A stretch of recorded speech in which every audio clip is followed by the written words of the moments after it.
Kemper Profiler Tones and Talks. Season 3, Episode 4, and we decided that we would beef things up a little bit, spice things up a little bit. I just thought of David Letterman. You remember David Letterman? We are old boomers all here. So David Letterman had once a thing. He was playing with the audience a trick, and it was called Let Me Turn the Hose on You. They had a hose outside the building and were like making people wet unannounced. So unannounced, having to deal with tones and gear and rigs, we thought could be interesting. And so the new season has this motto, let me throw that rig at you. And today we will be throwing rigs at each other, and the other, as usual, hi, it's Thomas Dill. How are you? Hi.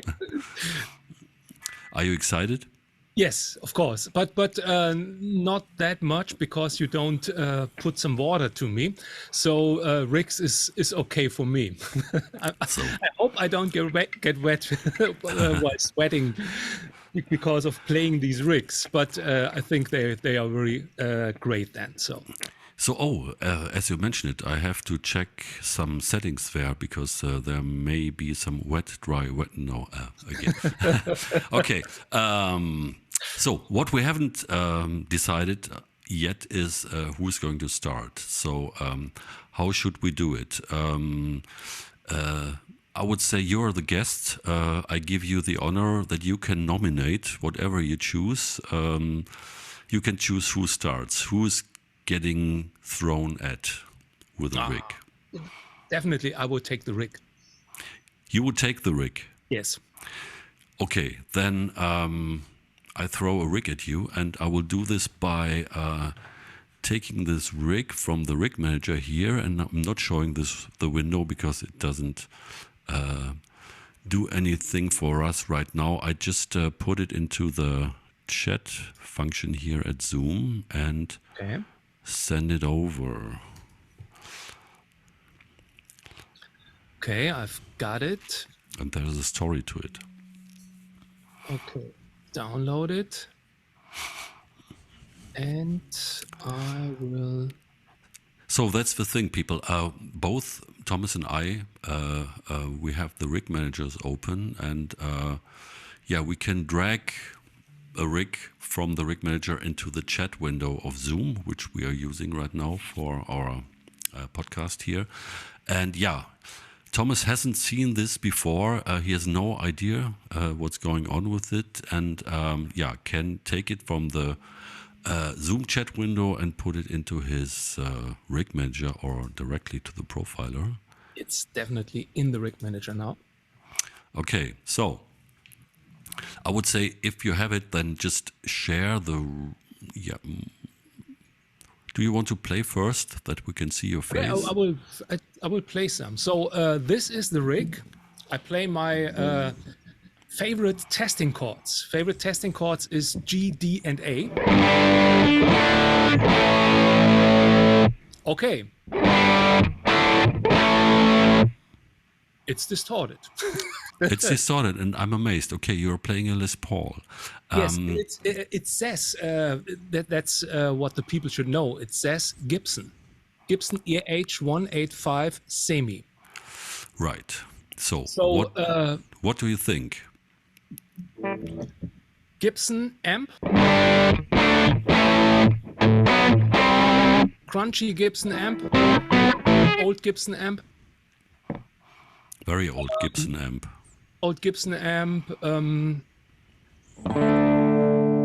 Yeah, takes. I turn down the volume.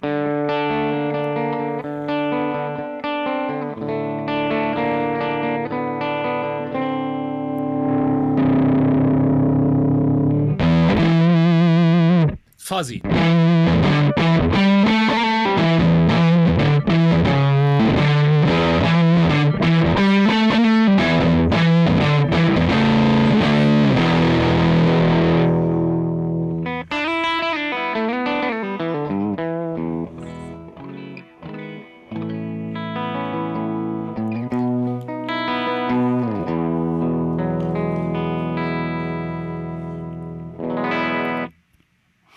So right out of the box, what do you think? Cool. Not the usual typical Marshall style. It's more for me 50s vintage. It reminds me at my Tweet Deluxe, cranked up. A little bit of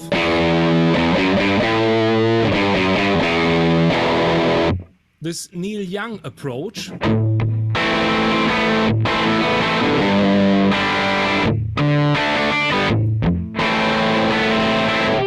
little bit, take the middle position. A little bit too muddy for me.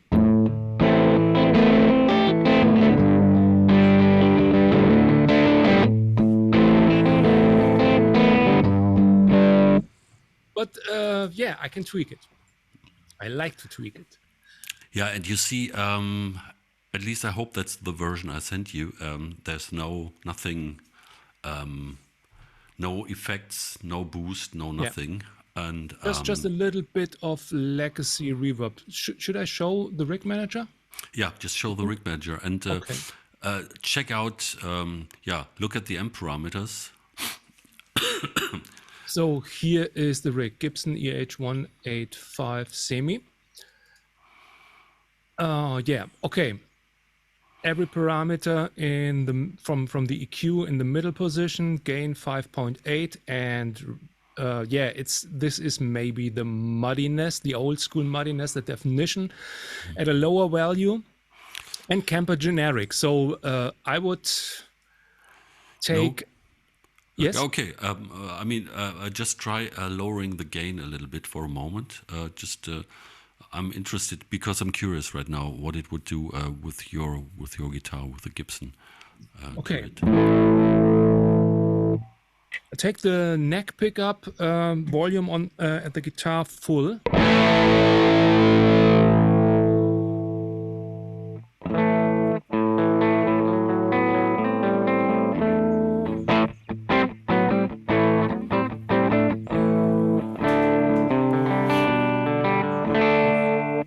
So it's a nice crunchy tone.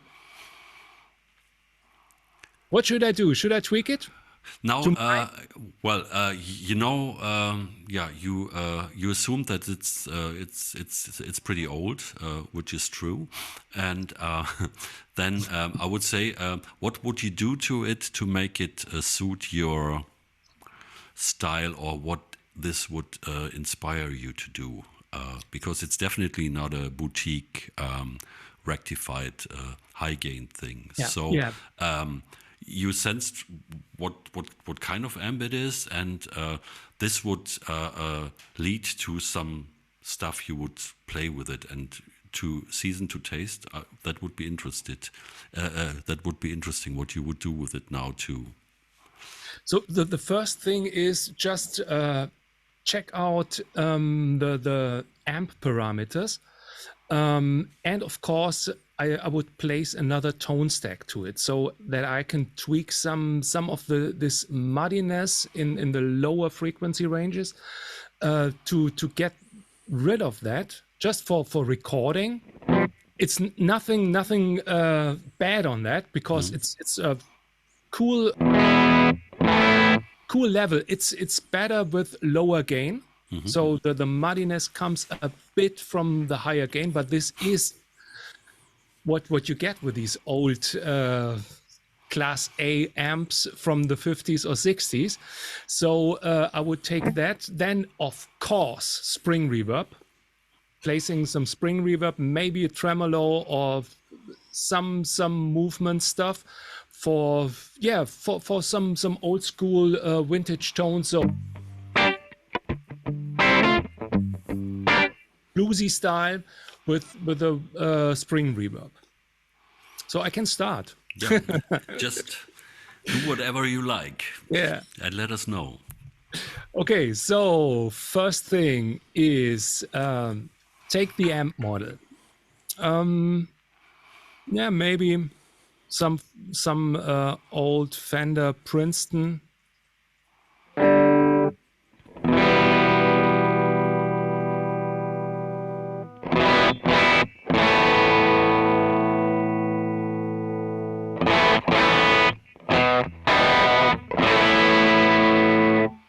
maybe the treble not too much.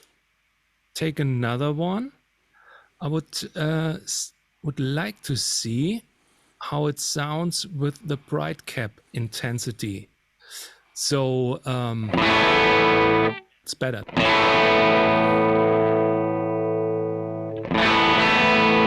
Taking the bright cap intensity down gives me a more warmer tone, but then taking the definition up gives me in the bass range.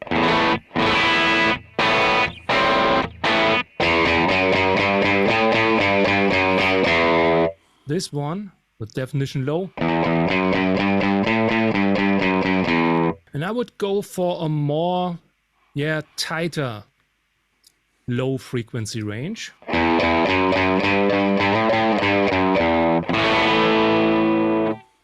Turning the treble a little bit more up.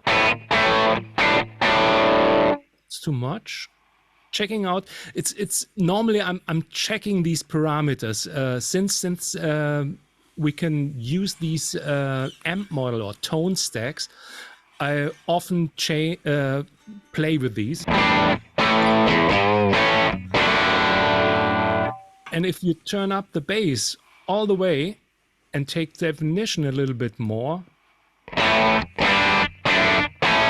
there's no problem with maximum bass. If you take definition down, not bad either. So it's the decision I have to make.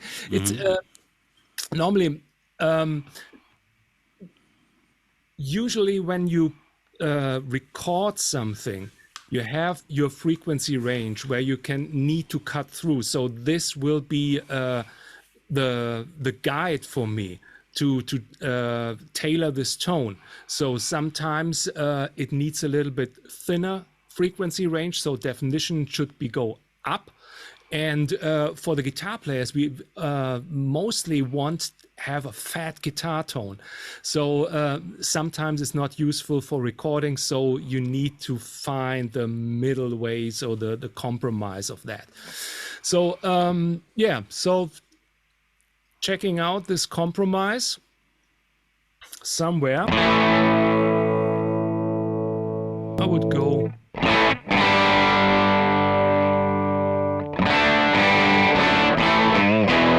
with this. Then checking out the gain.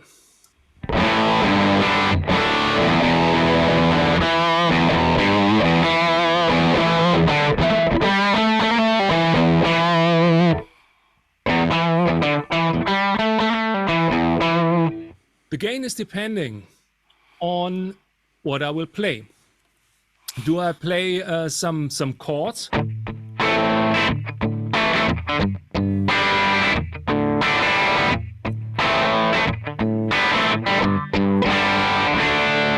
So this Tom Petty style, Tom Petty will be also a user for this amp profile, if he will be on this planet right now. But Mike Campbell then.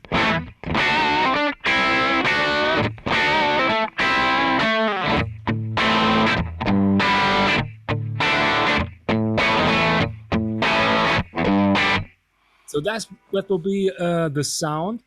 I won't, for the guitars, I won't distort it too much, but checking it out. Let's say we play Last Dance for Mary Jane or Danny California, same, just a bit faster. So now the gain is at 4.0, guitar gain at maximum. You can check out, take the gain up, turn the guitar down.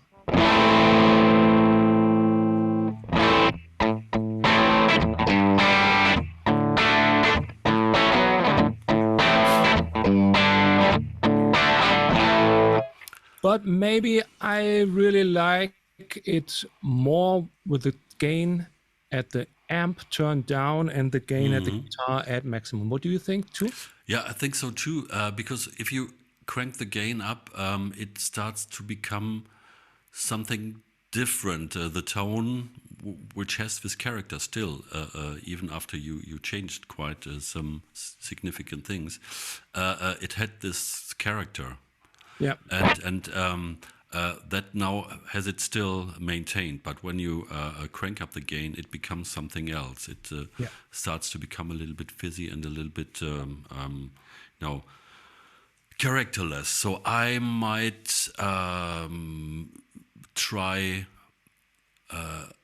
having talked to you and seen you do a lot of stuff to rigs, good stuff to rigs. I might even ask you to come up with your special fuzz or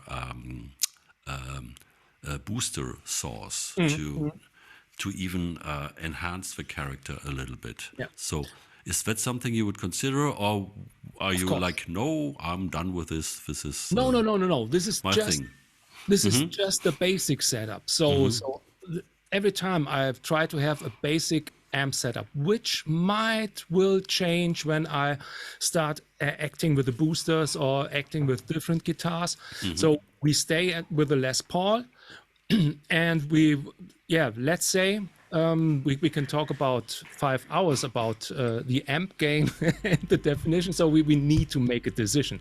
So we are in the recording progress and need to be finished. So let's take it that.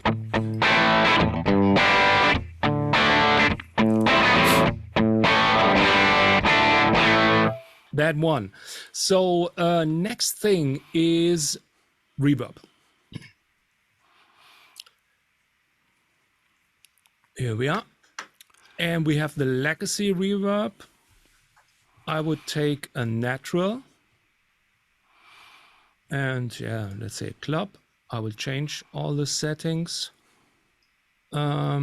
Starting with a low decay time. I have something in my ear. I try to recreate some roomy recording sound. So like in those old days, small recording room, no pre-delay, mix level, raised. Decay time, about 650. High cut, not too much. No modulation, early diffusion at 10. Stereo. So now it should sound like the amp is in the room. I don't know. Not too much. Hear that? Yeah, now I hear it. Try. It's really not that much. Better.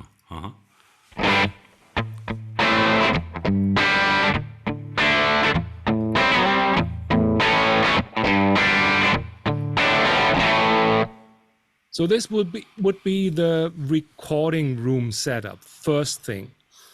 Then the next thing is, try something with the spring reverb. So we have placed our amp into the recording room.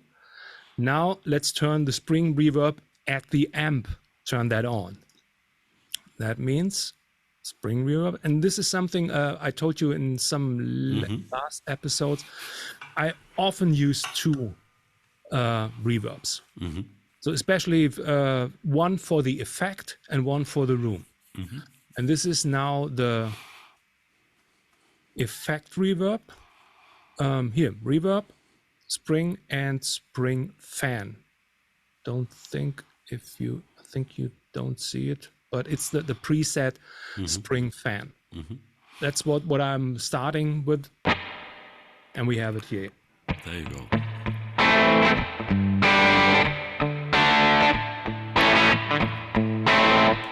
Definitely too much. A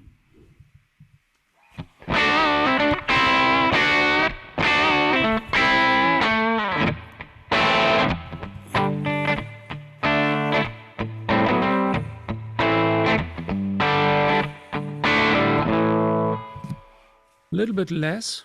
And a little bit of high cut. It's too high frequency.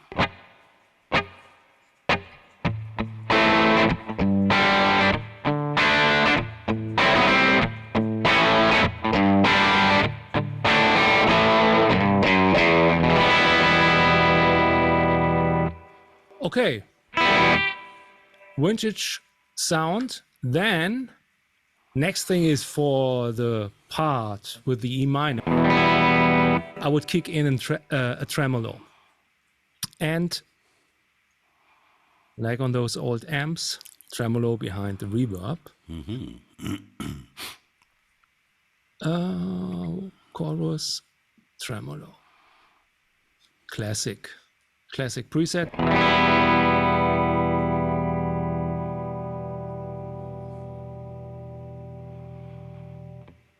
Tapping the tempo, so 1, 2, 3, 4.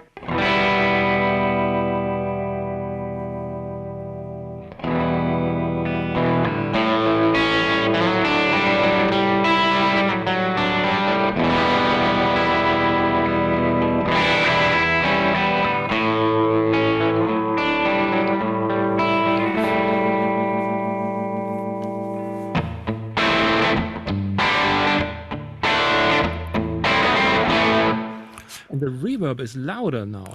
Yeah, it's really wet. I was just saying, now there it is. Yeah. So I don't really. may we turn the hose on you? Yeah.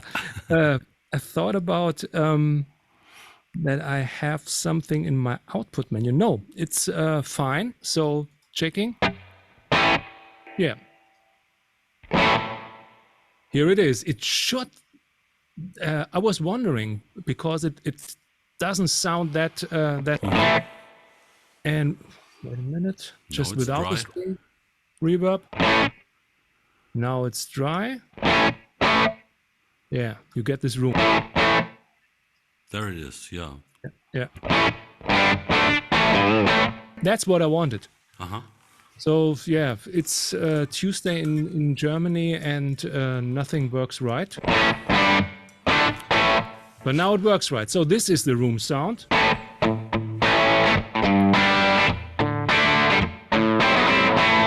Without.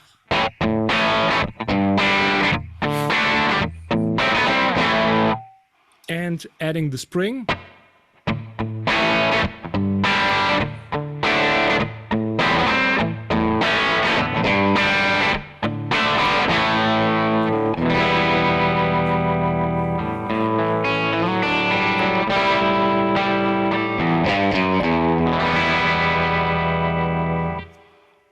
Yeah, so this would be the basic setup, basic vintage amp setup. Yeah, so that's 70s, I would say. So sound-wise, would you Sound-wise, 70s Tom Petty style. I really love Mike Campbell, Tom Petty.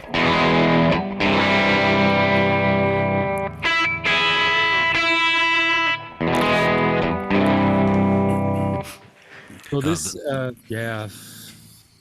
surfy, crunchy guitar. Now we can take it to something different using a fuzz or something like that. Yeah, what do you think?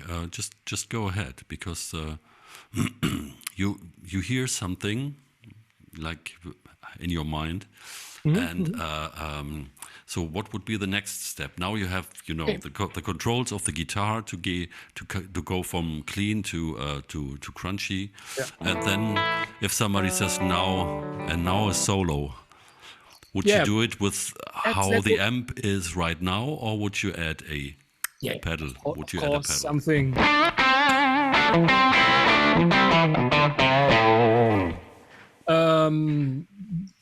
Adding some stuff. So some really fuzzy stuff.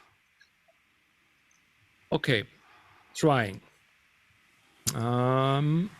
Distortion. Let's say the Kemper fuzz. And Retromanium.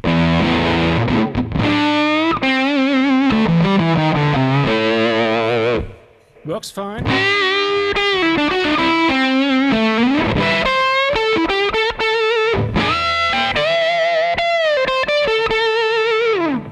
But maybe some singing tones. I hear some, not this. So when I would play with this over this,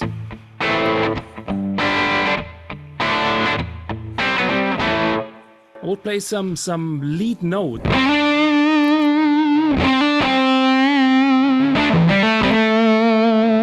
Not that much fiddly stuff, so turning the drive a little bit up.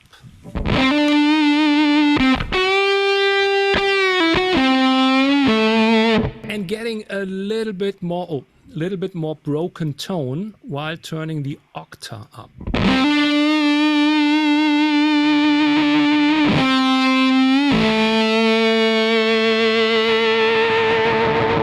That's what I like. What I really like when you hear one single note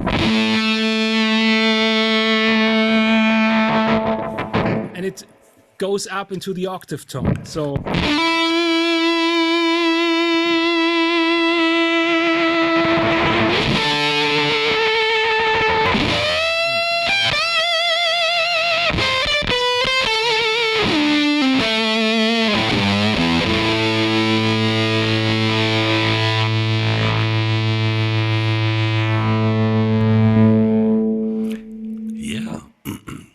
So yeah, that would be my solo tone. But adding some, I come from these 80s guitar player style. So I was raised in the 80s with music, and in that era we always had on our lead sound delay.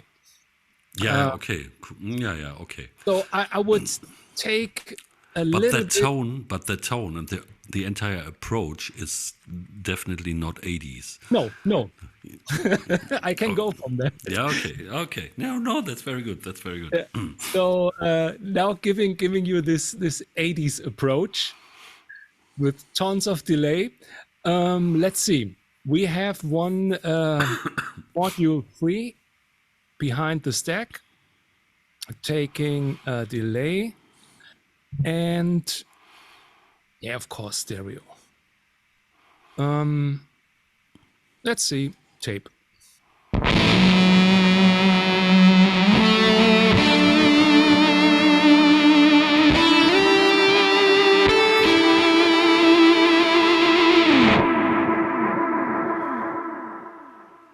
This is not 70s. Too much feedback on that for think about playing a solo with some what I said, some laying tone.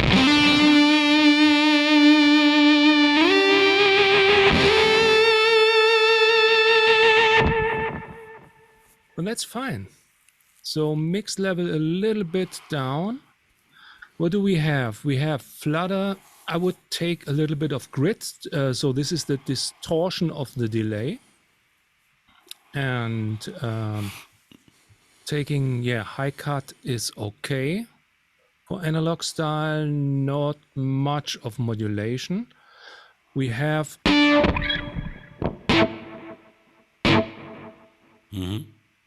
I would take...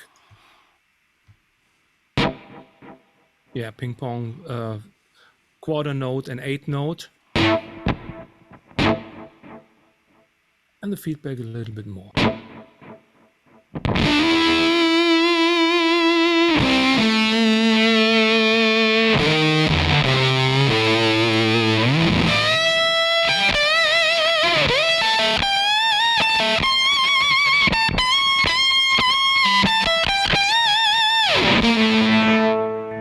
And then going maybe for the breakdown part.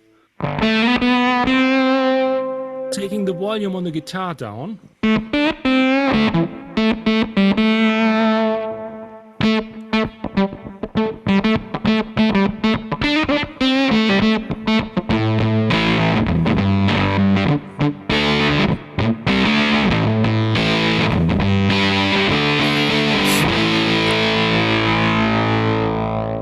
I'm at 1 on the guitar.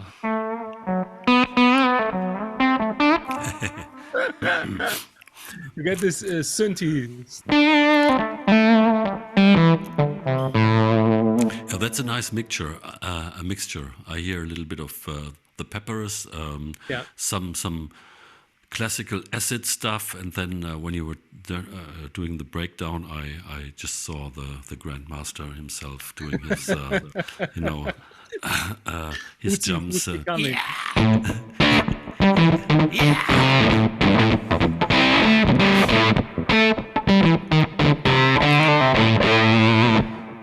Like a mowing machine. Yeah. Like a mowing machine. Yeah. The first machine's on. It's like a mowing machine. You can turn off the fuzz,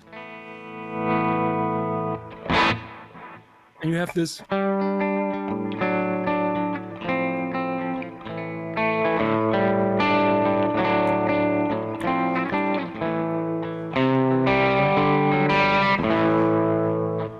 Sounds nice also. Yeah.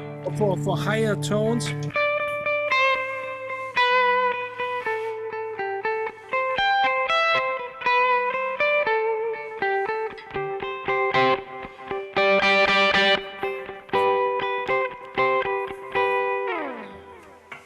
So that stuff. Okay. Do you want to know what it is? Yes, I really want to know the story behind this amp. It sounds great, you know. And even if you turn the tremolo a little bit up, you get the depth.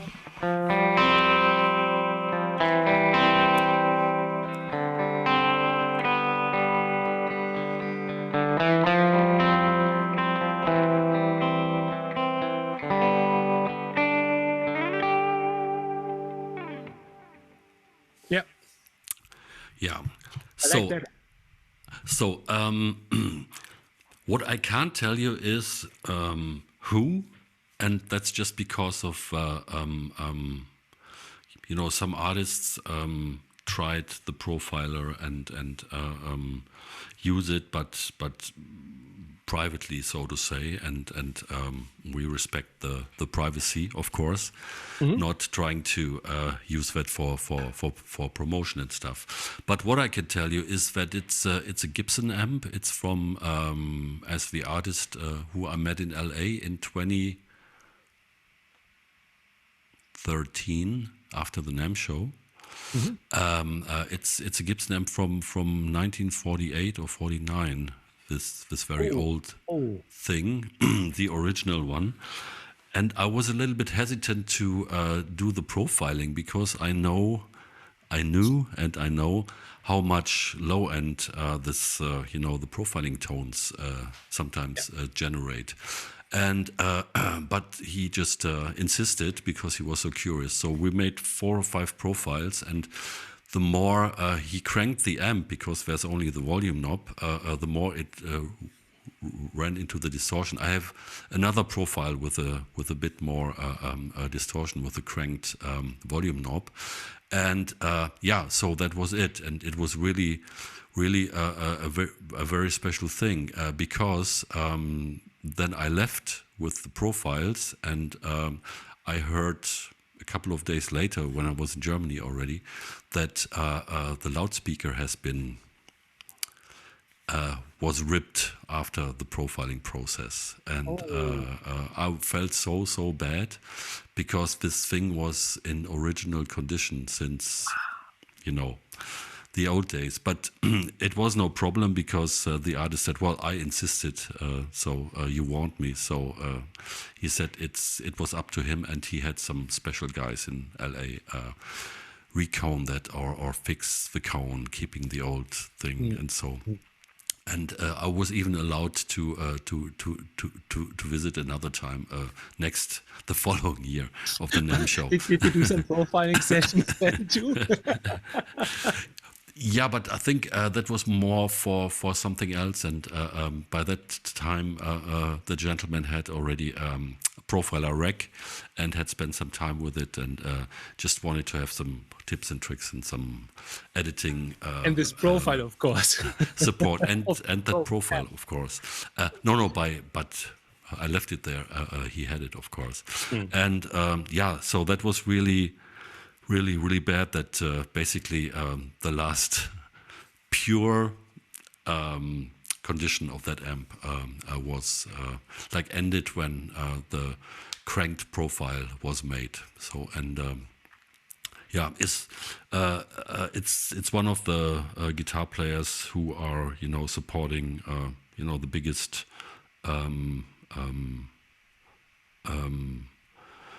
artists that exist from the 60s era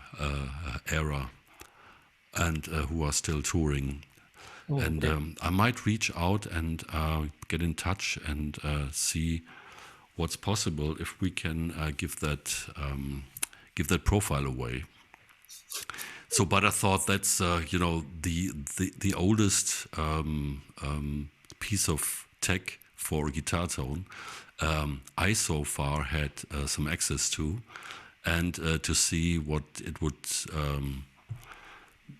how it would go under the fingers of a modern guitar player, having available all the latest tech at his disposal. So yeah, But it leads you to to those old school tones. So it's great. You won't play heavy metal or modern, maybe some modern pop stuff with that amp. So like Coldplay or something would sound great on that, or U2. So yeah, yeah, classic amps, and the tone is forever. yeah, and Great, great. yeah, and maybe all this Jack White Yeah. kind of stuff. Because he and all the artists around his scene are big time into old amps and this weird old full blown one distortion stage distortion and the fuzz stuff like that as well. Yeah. So that was the Gibson amp with the undisclosed owner. And maybe I find out and we can disclose that. Yeah, And you might guess. Write some comments who you think is the owner of this yeah, app. right, exactly. And so cool. Thanks a lot for that. And the question is, I think this is enough for one episode, I guess. So maybe I cut this Next out. time, it's on you. Maybe I cut this out. Okay. So thanks a lot for being thrown at with a rig you didn't know about, and next time it would be about me having to deal with the unexpected. So Thomas Dill, again, thanks a lot. Yeah. Big time, and come back to us next week for the next episode when you hear Thomas say, I throw that rig on you. exactly. Thank you. Okay, take care, everybody. Bye. Bye.